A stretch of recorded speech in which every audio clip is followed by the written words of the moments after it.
Definite integration के 5वें अंक में आप सबों का स्वागत है स्टूडेंट्स। आज हम लोग डेफिनेट इंटीग्रेशन के इस 5वें अंक में पढ़ेंगे प्रॉपर्टीज ऑफ डेफिनेट इंटीग्रेशंस। जैसा कि स्टूडेंट हमने प्रीवियस पार्ट्स में दैट मीन्स पार्ट 4 में हमने पढ़ा था प्रॉपर्टी फर्स्ट, सेकंड और थर्ड को।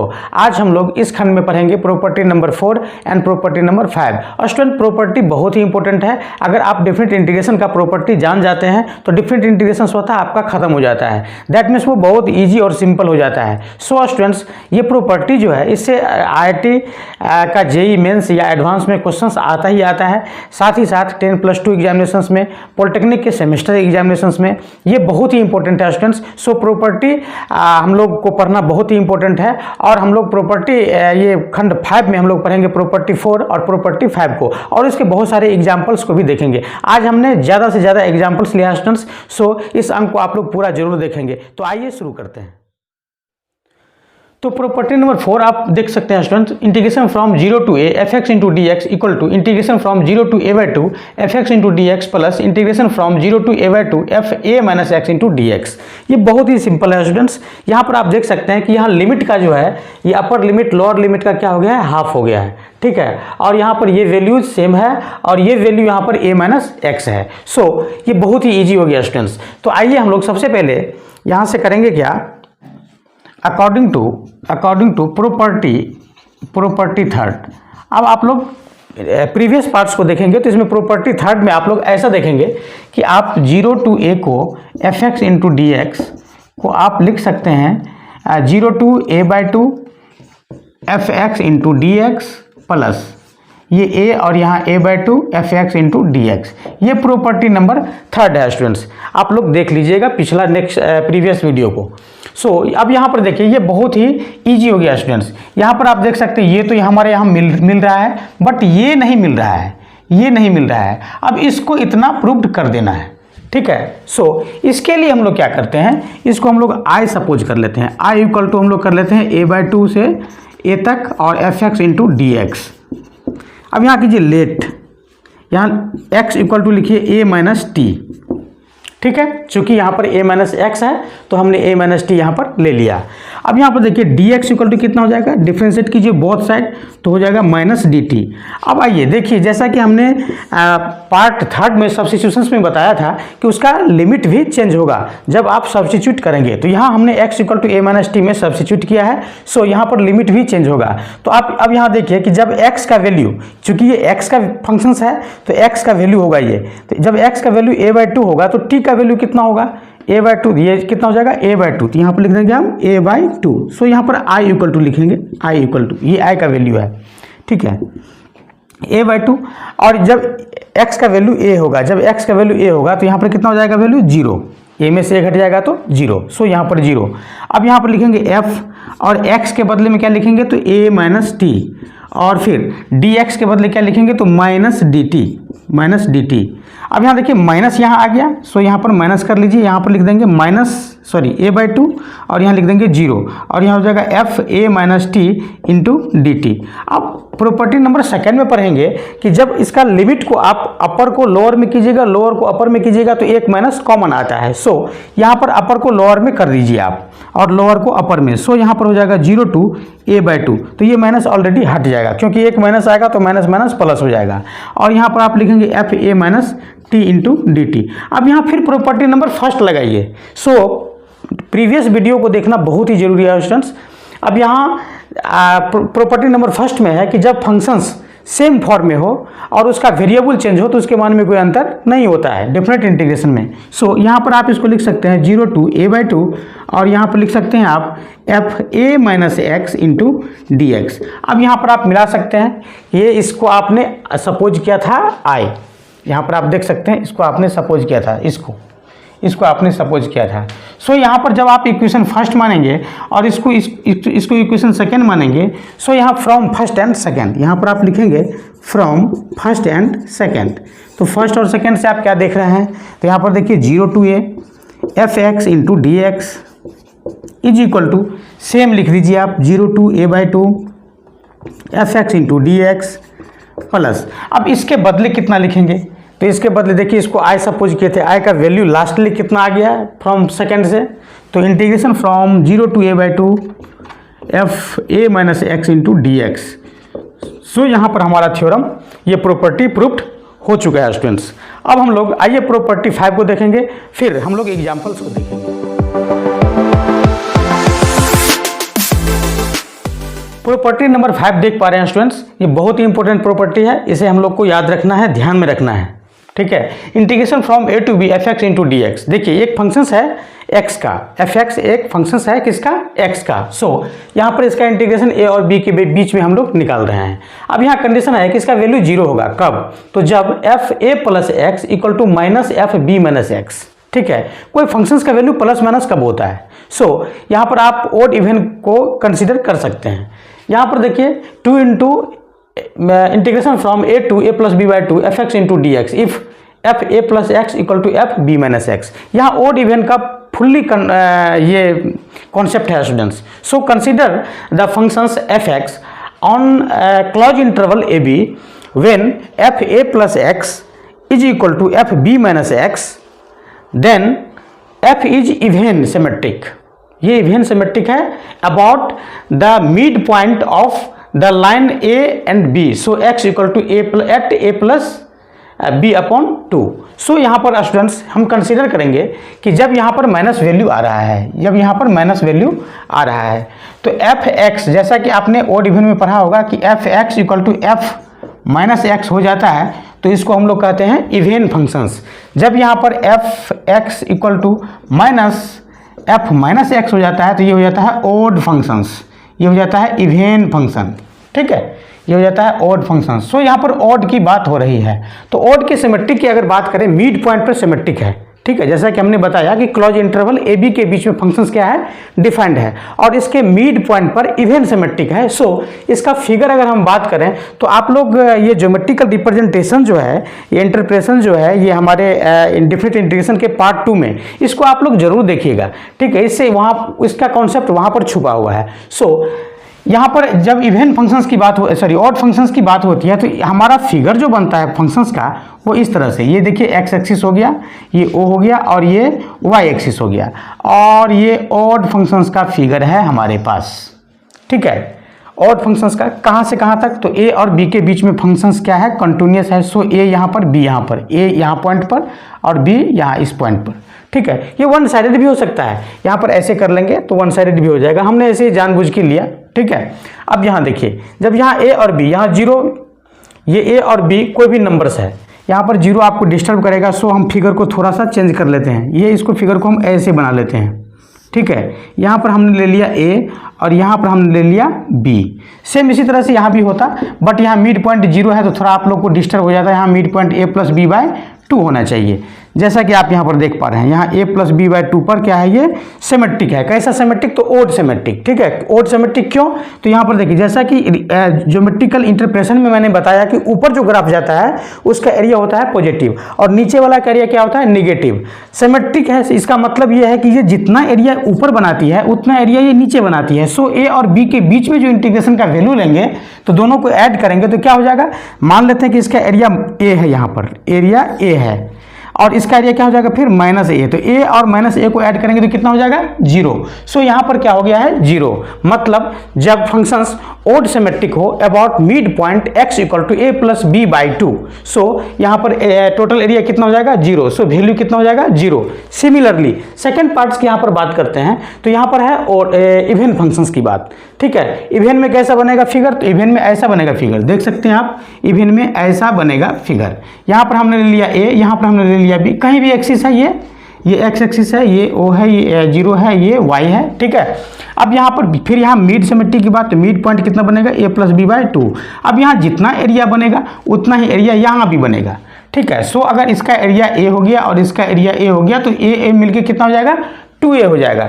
मतलब आप इसको लिख सकते हैं 2 इंटू कितना, 2 इंटू इतना से इतना, देखिए 2 इंटू इतना से इतना, या ये इसके बदले आप ऐसा भी लिख सकते हैं 2 इंटू कहाँ से कहाँ तक, तो a plus B by 2, A plus B by 2 से लेके कहाँ तक, b तक F X into D X, ये भी आप लिख सकते हैं यहाँ पर, ठीक है। बट ये थोड़ा सीधा पड़ता है, सो हमने लिखा।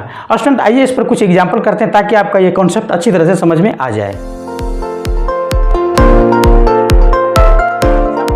पा रहे हैं students, if F X equal to X square कहाँ, तो 0 और 1 के बीच में जब x का वैल्यू होता है, और जब x कहाँ, तो जब 1 और 2 के बीच में x का वैल्यू लाइज करती है। अब कह रहा है कि then find the value of integration from 0 to 2 F X into D X. बहुत ही सिंपल है स्टूडेंट्स, यहाँ पर दो कंडीशंस है कि 0 से लेकर 2 तक। अब यहाँ पर मिलाइए कि 0 से 2 कहाँ हमें मिल रहा है, तो देख रहे हैं कि 0 से 1 हमें यहाँ पर एक मिल रहा है और फिर 1 से 2 यहाँ पर मिल रहा है। सो आप इसको प्रॉपर्टी नंबर 3 से लिख सकते हैं students, 0 to 2 F X into D X is equal to integration from 0 to 1 F X into D X plus integration from 1 to 2 F X into D X. यहाँ पर देखिए क्लियरली आपको प्रॉपर्टी नंबर 3 दिखाई देगा। अब स्टूडेंट्स यहाँ पर आप देख सकते हैं इंटीग्रेशन फ्रॉम 0 to 1 में एफ एक्स का वैल्यू कितना है, 0 और 1 के बीच में एफ एक्स का वैल्यू है एक्स स्क्वायर। सो यहाँ पर लिख देंगे x square into D x और प्लस 1 और 2 के बीच में एफ एक्स का वैल्यू कितना है, एक्स है। सो यहाँ पर लिख देंगे एक्स इंटू डी एक्स। अब इसका इंटीग्रेशन निकाल लीजिए, बहुत ही सिंपल हो गया, एक्स क्यूब अपॉन 3 हो जाएगा एक्स स्क्वायर का इंटीग्रेशन। यहाँ पर 1 सेट कर दीजिए, वहाँ पर 0 और एक्स का हो जाएगा एक्स स्क्वायर अपॉन 2 और यहाँ पर हो जाएगा 2 और यहाँ पर हो जाएगा 1। अब इसका वैल्यू निकाल लीजिए, ये हो जाएगा 1/3 माइनस 0 और फिर बीच में कर दीजिए प्लस और ये हो जाएगा 2 माइनस 1/2। अब यहाँ पर देखिए 1/3 और प्लस 2 में से 1/2 घट गया तो कितना 3/2। अब कितना हो जाएगा ये 11/6 और इस तरह से हमारा आंसर आ गया स्टूडेंट्स। इसी तरह से एग्जाम्पल नंबर 2 में कह रहा है कि evaluate integration from 0 to 2 under mod 1 minus X into D x. Students यहाँ बहुत ही इंपॉर्टेंट चीज़ है 1 माइनस एक्स अंडर मॉड की बात होती है तो हमारे दिमाग में सबसे पहले प्लस माइनस आना चाहिए, मतलब फंक्शंस का वैल्यू कब प्लस और कब माइनस होता है। सो अंडर मॉड में जो भी पार्ट्स होता है उसे हम लोग क्या करते हैं तो 0 के इक्वल कर लेते हैं। तो यहाँ पर देखिए कि एक पार्ट हमारा जब 0 के वैल्यू के इक्वल करते हैं तो एक्स का वैल्यू कितना आता है 1 आता है, 1 minus X equal to 0, so X equal to 1, so X का वैल्यू हमें कितना आ गया 1 आ गया। अब यहाँ पर क्या करेंगे हम तो इस पार्ट्स को हम 0 से लेकर के 1 तक ले जाएंगे और देखिए 0 से लेकर 1 तक दैट मीन्स ये कि 1 जब इसका वैल्यू रखेंगे तो 0 हो जाएगा। 0 और 1 के बीच में कोई वैल्यू लीजिए, हाफ लीजिए, यहाँ पर हाफ रखिए, एक्स का वैल्यू कितना रखिए हाफ रखिए, हाफ रखेंगे तो कितना 1 में से हाफ घट गया, कोई पॉजिटिव नंबर मिला है। सो हम यहाँ पर पॉजिटिव पार्ट्स को लिख देंगे और यहाँ पर लिखेंगे dx, मतलब पॉजिटिव पार्ट किसको कहेंगे जैसा था वैसा लिख देंगे प्लस। अब यहाँ पर 1 से लेकर के 2 लिख सकते हैं ऐसा। अब यहाँ देखिए 1 और 2 के बीच का कोई वैल्यू ले लीजिए, 1 और 2 के बीच का वैल्यू कितना हो जाएगा तो चलिए 3/2 ले लेते हैं, 3/2 लेंगे तो माइनस। सो यहाँ पर हम यहाँ पर माइनस सेट कर देंगे।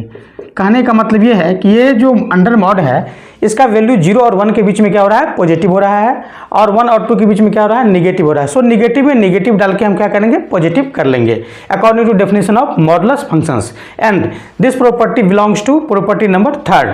सो अब यहाँ पर अप्लाई कर लेंगे स्टूडेंट्स, 1 का कितना हो जाएगा तो x हो जाएगा, x का कितना हो जाएगा तो एक्स स्क्वायर अपॉन 2 हो जाएगा। अब यहाँ पर हम 0 और 1 सेट कर लेंगे प्लस, यहाँ पर ये प्लस माइनस का तो माइनस, तो यहाँ पर माइनस कर लीजिए, ठीक है।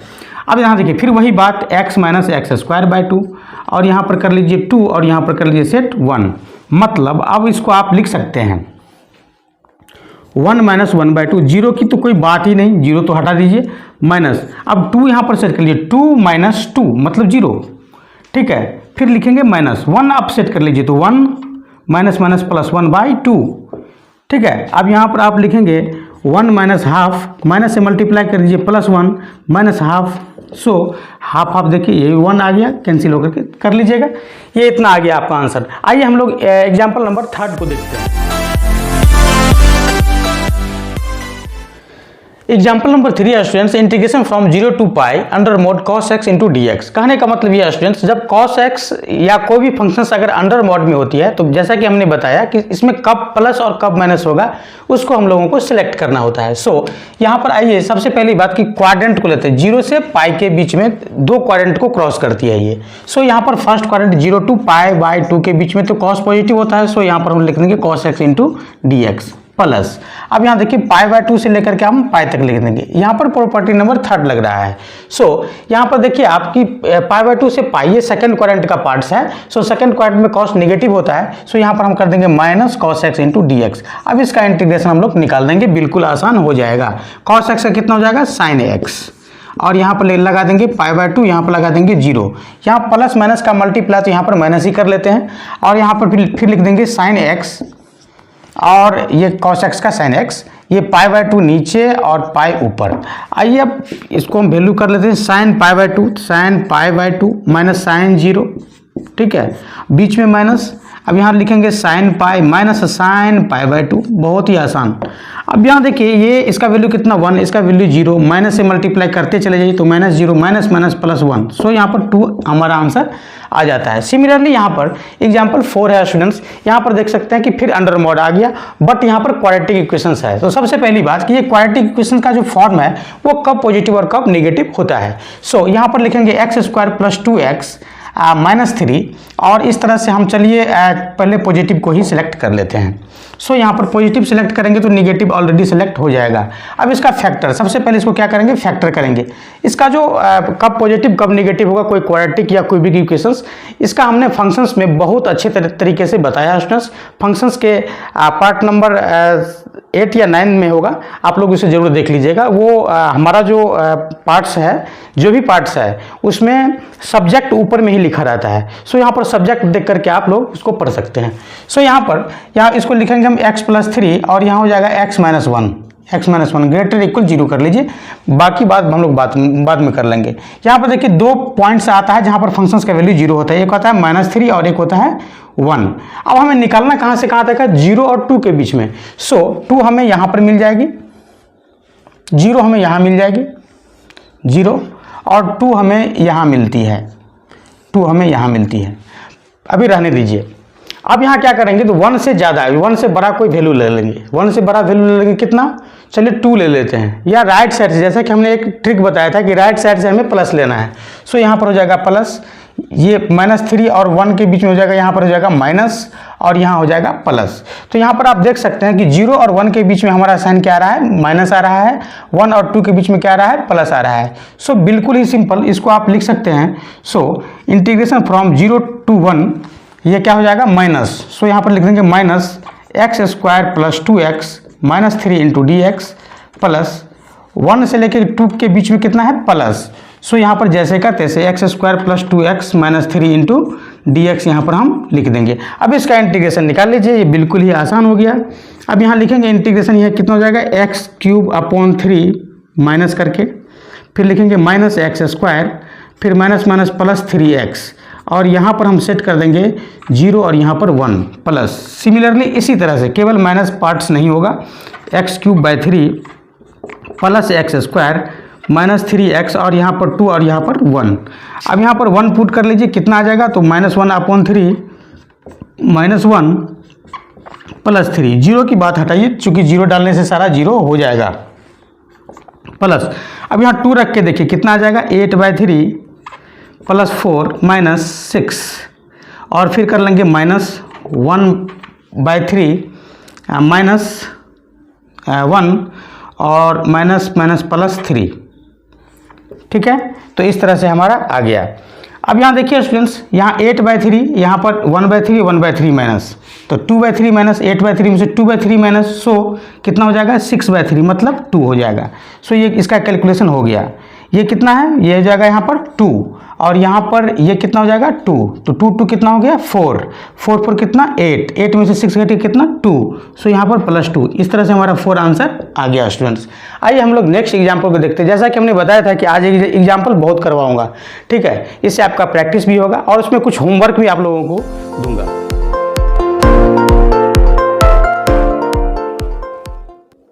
Example number 5 student, integration from 0 to 2 fractional part of x into D x. Fractional parts, ये फ्रैक्शनल पार्ट्स क्या होता है स्टूडेंट्स, तो जैसा कि हमने फंक्शंस में बताया था कि fractional part equal to x minus greatest integer x। So यहाँ पर आप इसका फॉर्मूला यहाँ अप्लाई कर सकते हैं। यहाँ पर आप लिख सकते हैं इंटीग्रेशन फ्रॉम 0 to 2, इसका formula x minus greatest integer x into D x लिख सकते हैं। अब यहाँ देखिए x का तो बिल्कुल आसान, 0 से 2 के बीच में x तो लिख ही देंगे, इंटू डी एक्स अलग अलग कर लेते हैं, minus 0 to 2 fractional part x into D x. अब ये फ्रैक्शनल पार्ट्स क्या होता है, sorry fractional parts, greatest integer. Greatest integer क्या होता है, यहाँ देखिए ग्रेटेस्ट इंटीजर 0 और 2 के बीच में कहाँ कहाँ मिलेगी, तो 0 पर मिलेगी, 1 पर मिलेगी, 2 पर भी मिल सकती है, बट 2 अपर लिमिट है। सो एभव तो नहीं जाएगा, ग्रेटेस्ट इंटीजर क्या होता है, लिस्ट को खोजेगा। सो यहाँ पर 0 और 1 मतलब दो पार्ट्स हमें यहाँ पर मिलने जा रहा है। सो इसको आप एक्सटेंड करके लिख सकते हैं यहाँ पर 0 to 2 x into D x minus, इसको आप लिख सकते हैं ब्रैकेट कर लीजिए, ये ब्रैकेट है 0 to 1 greatest integer x into D X plus 1 to 2 property number third, यहाँ पर लिख देंगे x इंटू डी एक्स, यहाँ पर हम लगा सकते हैं। यहाँ पर देखिए लिमिट प्रॉपर्टी नंबर थर्ड का लिमिट, यहाँ इसको आप आसानी से लिख सकते हैं x² 2, यहाँ पर कर लीजिए 2, यहाँ पर 0 माइनस, अब इसको आप लिखिए, देखिए 0 और 1 के बीच में ग्रेटेस्ट इंटीजर x का वैल्यू कितना होगा, तो हो जाएगा 0। सो यहाँ पर 0 इंटू डी एक्स, ठीक है, 1 से लेकर के 0 to 2 1 के बीच में प्लस, इसका वैल्यू तो ऑलरेडी 0 हो जाएगा। अब यहाँ आइए 1 से 2 के बीच में ग्रेटेस्ट का कितना वैल्यू हो जाएगा, तो 1 इंटू डी एक्स, चूँकि 2 तो जाएगा नहीं तो 1 आएगा, तो यहाँ पर इस तरह से हम वैल्यू ले लेते हैं। इसका वैल्यू कितना आ जाएगा 2 माइनस, अब इसका वैल्यू कितना दिए तो 0 प्लस, इसका वैल्यू कितना x, सो 2 - 1, और इस तरह से हम 2 में से 1 घट गया 1, आंसर हमारा आ जाता है। सिमिलरली यहाँ पर आप देख सकते हैं स्टूडेंट्स, यहाँ फ्रैक्शनल पार्ट में √x है, घबराना नहीं है, same formula integration from 0 to 9, इसको आप लिख सकते हैं √x माइनस ग्रेटेस्ट इंटीजर इसको ब्रैकेट में कर लीजिए इंटू डी एक्स, इस तरह से हम लिखेंगे। फिर हम क्या करेंगे, ये √x को अलग कर लेंगे 0 to 9 जैसा कि हमने यहाँ पर किया था, ठीक है, यहाँ पर √x into D x minus 0 to 9 कर लीजिए, और यहाँ पर ग्रेटेस्ट इंटीजर √x, यहाँ पर ग्रेटेस्ट इंटीजर, यहाँ पर देखिए इसका वैल्यू आप आसानी से निकाल सकते हैं। इसका वैल्यू कितना हो जाएगा, x⁻½ है, सो +1 करेंगे और नीचे फिर +1 करेंगे, सो ½ + 1 = 3/2, नीचे भी 3/2, सो यहाँ पर हो जाएगा 2/3 इंटू x⁻³ और यहाँ पर लगा दीजिए 9, यहाँ पर लगा दीजिए 0। अब इसमें आइए, ये √x, चूँकि ये x का वैल्यू है, ये x का वैल्यू 0 से 9 के बीच में, यहाँ पर ऐसे देख लीजिए कि x का वैल्यू है 0 और 9 के बीच में, तो √ का वैल्यू कितना हो जाएगा, तो √ का वैल्यू 0 और 3 के बीच में हो जाएगा। सो इस तरह से इसको हम सेट करेंगे, यहाँ पर इसको ब्रैकेट में कर लीजिए, यहाँ पर लिख लीजिए 0 से लेकर के कहाँ तक, 1 तक, तो 1 कर लेंगे। अब यहाँ देखिए 1 यहाँ पर ले लिया, कहाँ से कहाँ तक, 0 ले लेंगे, देखिए 0 ले लेंगे, 1 ले लेंगे, 2 ले लेंगे और 3 भी ले लेंगे, ठीक है। सो इस तरह से 0 1 हमने ले लिया। अब यहाँ पर लिखेंगे इसका वैल्यू कितना हो जाएगा, greatest integer √x into D X plus 1 तो ले लिया, 1 से लेकर कहाँ तक आप, 1 से 2 तक, तो 2 का स्क्वायर कितना, ये √x, तो x का वैल्यू कितना हो जाएगा, 2 × 2 = 4, 2 का स्क्वायर करेंगे तो 4, यहाँ पर हो जाएगा 4, यहाँ हो जाएगा greatest integer √x into D x, और फिर कर लेंगे प्लस 4 से लेके कहाँ तक, 9 तक, मतलब 3 तक, 2 से लेके कहाँ तक, 3 तक, 2 से लेके 3 तक, तो 2 तो ले लिया था, 3 का कितना हो जाएगा स्क्वायर, 9, सो 9, यहाँ पर greatest integer √x into D X. ये बिल्कुल आसान हो गया स्टूडेंट्स। यहाँ पर देखिए ये कितना हो जाएगा, 9 का क्यूब कर लीजिए, फिर स्क्वायर रूट कर लीजिए, कितना हो जाएगा 27, 2/3 इंटू इसका वैल्यू कितना, 9⁻³ मतलब 9 का सबसे पहले स्क्वायर रूट कर लीजिए, तो कितना आ जाएगा 3, या 3⁻³ तो कितना आ गया 27, ठीक है, 0 की कोई बात ही नहीं, 0 खत्म हो जाएगा माइनस।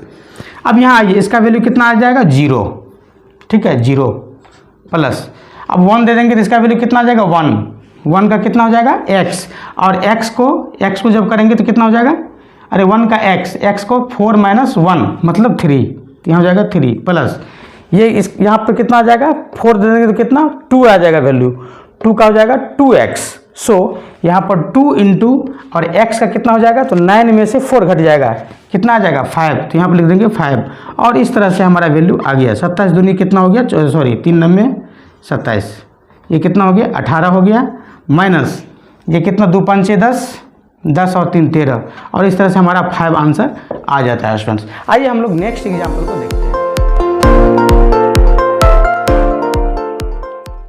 एग्जाम्पल नंबर 7 है student, integration from 0 to 100 greatest integer 10 inverse x into D X. बहुत ही सिंपल है स्टूडेंट्स, इसे बहुत तरह से हम निकाल सकते हैं। सबसे पहले तो हम ग्रेटेस्ट इंटीजर की हेल्प से उसको निकाल सकते हैं। सेकंड में हम लोग ये पीरियोडिक फंक्शंस के हेल्प से भी निकाल सकते हैं और फिर ग्राफ से भी निकाल सकते हैं। सो इसे हम ग्राफ से निकाल के देखते हैं। तो सबसे पहले हम टेन इनवर्स का ग्राफ खींच लेंगे। यहाँ पर आप देख सकते हैं ये y एक्सिस हो गया, ये x एक्सिस हो गया, ठीक है, ये y एक्सिस। अब यहाँ x का वैल्यू हम यहाँ पर ले लेते हैं। सबसे पहले ले लेते हैं 10 1 और यहाँ पर ले लेते हैं 100, यहाँ है 0। अब ये टेन इनवर्स का ग्राफ तो सभी लोग जानते होंगे, ऐसे बनता है, ये ऐसे बनता है। चाहे तो आप कलर भी चेंज कर सकते हैं। चलिए हम कलर चेंज कर लेते हैं ग्राफ का। चलिए ग्राफ का हम कलर यहाँ पर चेंज कर लेते हैं। ये टेन इनवर्स का ग्राफ हो गया, ठीक है। अब यहाँ देखिए, आप सभी जानते हैं कि x का वैल्यू 10π/2 पर कितना होता है, इन्फिनिटी होता है। सो यहाँ पर हम π/2 कर लेते हैं, यहाँ हम π/2 कर लेते हैं। ग्राफ कभी भी π/2 को नहीं छुएगी क्योंकि यहाँ पर फंक्शंस क्या हो जाएगा, अनडिफाइंड हो जाएगा। सो π/2 को हम इस तरह से खींच लेते हैं। ये π/2 का वैल्यू थोड़ा सा मन ही मन रखना है। ये π/2 का वैल्यू हो जाएगा 3.14/2, मतलब 2 से छोटा। जब आप 10 1 रखेंगे x का वैल्यू, तो 10 इनवर्स x का वैल्यू 10 1 रखेंगे तो 1 आ जाएगा। सो यहाँ पर 1 पर ये टच कर जाएगी, ये हो जाएगा 1, ठीक है, ये 1 पर यहाँ टच कर गई। और इस तरह से फिर हम इसको फैलाते चले जाएंगे।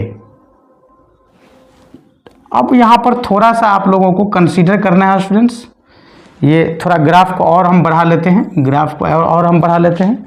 मतलब ग्राफ का कलर हम ब्लू से किए थे, बढ़ा लिए। चलिए अब हमें वैल्यू निकालना है किसका, तो integration from 0 to 100 greatest integer 10 inverse x into D x का। अब सबसे पहली बात, 0 से 10 के बीच में, 0 से 10 1 के बीच में, मतलब इंटीग्रेशन फ्रॉम 0 to 10 1 के बीच में greatest integer 10 inverse x into D x का क्या वैल्यू होगा, प्लस 10 इनवर्स 10 1 और 100 के बीच में ग्रेटेस्ट इंटीजर 10 इनवर्स x का वैल्यू क्या होगा। ठीक है, इतना लिखने की जरूरत नहीं है, ग्राफ से आपको डायरेक्ट निकल जाएगा। तो आइए देखते हैं, यहाँ ये 1 है तो ये भी 1 होगा, ठीक है, ये भी लेंथ कितना हो जाएगा, 1 हो जाएगा। अब देखिए इसका लेंथ कितना हो जाएगा, तो 100 माइनस 10 इनवर्स 1, 100 माइनस 10 इनवर्स 1। और ये जो फॉर्म है ये रेक्टेंगुलर फॉर्म यहाँ पर बना रही है, रेक्टेंगल है। सो इसका एरिया कितना हो जाएगा, तो एल बी लिखते हैं, एल बी, तो लेंथ कितना हो जाएगा 100 माइनस 10 1 और ब्रेथ कितना हो जाएगा 1। सो 1 इंटू इतना, तो 100 माइनस 10 1 आंसर इसका आ जाएगा। आइए यहाँ से भी देखते हैं, 0 से 10 इनवर्स के बीच में कितना आ रहा है वैल्यू, तो देखिए ये गिर जाएगी यहाँ पर, फंक्शंस इस तरह से ग्रेटेस्ट इंटीजर बन जाएगा। सो इसका वैल्यू आ जाएगा 0, तो यहाँ आ गया 0 प्लस। अब यहाँ आइए 10 इनवर्स x, 10 इनवर्स 1 और 100 के बीच में, 1 और 100 के बीच में, देखिए 10 इनवर्स 1 और 100 के बीच में ये ग्राफ कहाँ से कहाँ तक जा रही है, दैट मीन्स ये गिर के कहाँ आ जाएगी 1 पर, चूंकि ग्रेटेस्ट इंटीजर है तो ऊपर तो जाएगी नहीं, ऊपर जाएगी तो कहाँ तक, π/2 पर तो अनडिफाइंड हो जाता है, ठीक है। तो नीचे आएगी तो नीचे कहाँ आएगी 1 पर। सो ये 1 पर ऐसी चलती चली जाएगी, मतलब ऐसी चलती चली जाएगी, ठीक है, कहाँ पर 1 पर, x y इक्वल टू 1 पर ऐसी चलती चली जाएगी। मतलब यहाँ पर फंक्शंस का वैल्यू कितना हो रहा है 1। सो यहाँ पर लिख देंगे 1, यहाँ पर हो जाएगा 10 1 और यहाँ 100 और यहाँ पर हो जाएगा 1 इंटू डी एक्स। तो इसका वैल्यू आप निकाल लीजिए, तो कितना हो जाएगा 1 का हो जाएगा x, ठीक है, यार 0 को हटाओ, 0 को हटाओ, हाँ इसको लिखेंगे x और यहाँ हो जाएगा 100 और यहाँ हो जाएगा 10 1, मतलब 100 माइनस 10 1, और इस तरह से हमारा आंसर आ जाता है स्टूडेंट्स। तो इतना करने की जरूरत नहीं, यहाँ से भी आप निकाल सकते थे। चलिए अब हम लोग नेक्स्ट क्वेश्चन एग्जाम्पल नंबर 8 को देखते हैं। एग्जाम्पल नंबर 8 में कह रहा है कि इंटीग्रेशन फ्रॉम 0 to 2π, मतलब ये चारों क्वाड्रेंट की बात हो रही है स्टूडेंट्स, 0 to 2π मतलब 0 से लेकर 360 के बीच में, ठीक है। और ये ग्रेटेस्ट इंटीजर यहाँ पर है, ये ग्रेटेस्ट इंटीजर है, ये ग्रेटेस्ट इंटीजर है, under mod sine x plus under mod cos x, ये ग्रेटेस्ट इंटीजर के बीच में है। जैसा कि आप सभी जानते हैं स्टूडेंट्स कि अंडर मॉड साइन x का जो वैल्यू होता है वो हमेशा साइन स्क्वायर x से बड़ा होता है। अंडर मॉड कॉस एक्स का जो वैल्यू होता है वो हमेशा कॉस स्क्वायर एक्स से बड़ा होता है।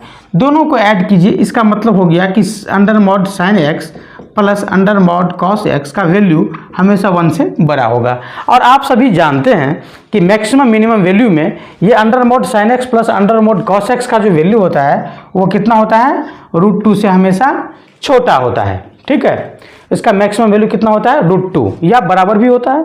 ठीक है, अब यहाँ देखिए जब आप ग्रेटेस्ट इंटीजर यहाँ पर लगाते हैं, सो यहाँ पर under mod sine x plus greatest integer under mod sine x plus under mod cos x का ग्रेटेस्ट इंटीजर कितना निकल जाएगा, तो √2 तो होगा नहीं, तो √2 से पीछे कहाँ जाएगा, तो 1।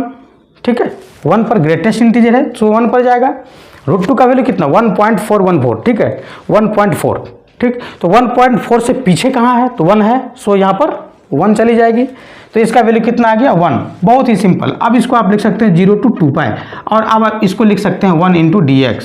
बिल्कुल आसान। 1 का कितना आ गया, x, यहाँ पर लिख देंगे 2π, यहाँ पर 0, सो 2π - 0 मतलब 2π आंसर। ठीक है, अब स्टूडेंट्स एक लास्ट एग्जाम्पल्स को देखते हैं, फिर हम लोग इस पार्ट्स को खत्म कर लेंगे। पार्ट का last example student example number 9, मतलब बहुत ही इंपॉर्टेंट है ये स्टूडेंट्स। एक इसमें कॉन्सेप्ट छुपा हुआ है, इसलिए मैंने आपको ये बताना चाहा।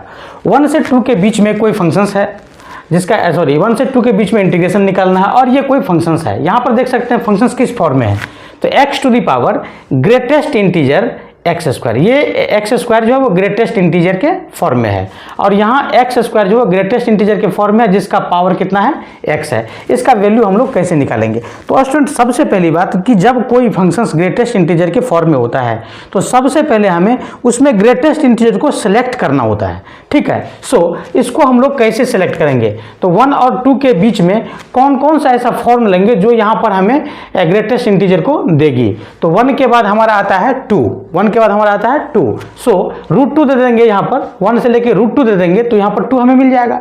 ठीक है, फिर 1 तो मिल ही रहा है, फिर 2 भी मिल जाएगा, फिर √3 दे देंगे, चूंकि √3 क्या है, 1 और 2 के बीच में ही है, तो 3 भी मिल जाएगा ग्रेटेस्ट इंटीजर। सो इसको हम लोग इस तरह से लिख सकते हैं, इंटीग्रेशन फ्रॉम 1 to √2। ठीक है, अब देखिए 1 से लेके √2 तक हमने लिखा, तो x का वैल्यू यहाँ पर ये √2 तो जाएगा नहीं, सो यहाँ पर x का वैल्यू हमने 1 लिया, यहाँ पर ले लेंगे 1। सबसे पहले क्या ले लेंगे, 1, तो 1 लेंगे तो क्या होगा, x⁴ मतलब x प्लस, और ये 1 का पावर x तो मतलब 1 × dx प्लस। अब यहाँ देखिए √2 से लेके कितना, √3 तक ले लेंगे। ठीक है, √2 मतलब x² प्लस ये कितना, 2⁴x × dx प्लस, अब √3 से लेके कितना तक, √4 मतलब 2 तक, तो कितना हो जाएगा, ये √3 ले लेंगे तो x³ और प्लस 3⁴x। बहुत ही सिंपल हो गया। अब इसका इंटीग्रेशन आप लोग आसानी से निकाल सकते हैं, मतलब इसको आप लिख सकते हैं x² 2 और प्लस x, और यहाँ पर लगा दीजिए √2, यहाँ पर 1 प्लस इसका value x³ 3 plus 2⁴x log 2, और यहाँ पर रख सकते हैं √3 और यहाँ पर √2, फिर यहीं पर प्लस कर लेते हैं, प्लस यहाँ से ले लीजिए x³ का कितना हो जाएगा, तो x⁴/4 प्लस 3⁴x log 3, और यहाँ पर दे देंगे 2 और यहाँ पर √3, और इस तरह से जब आप इसको सोल्व करेंगे तो आपका आंसर आ जाएगा 5/4 plus √3 plus √2/3 plus 1 log 2 into 2⁻√3 minus 2⁻√2 plus 1 log 3 minus into 9 minus 3⁻√3। इस तरह से हमारा आंसर आ जाता है स्टूडेंट्स। आई होप स्टूडेंट्स कि ये वीडियो आपको समझ में आया होगा। अगर समझ में आया होगा तो अपने दोस्तों के साथ ज़रूर शेयर कीजिएगा। Thank you.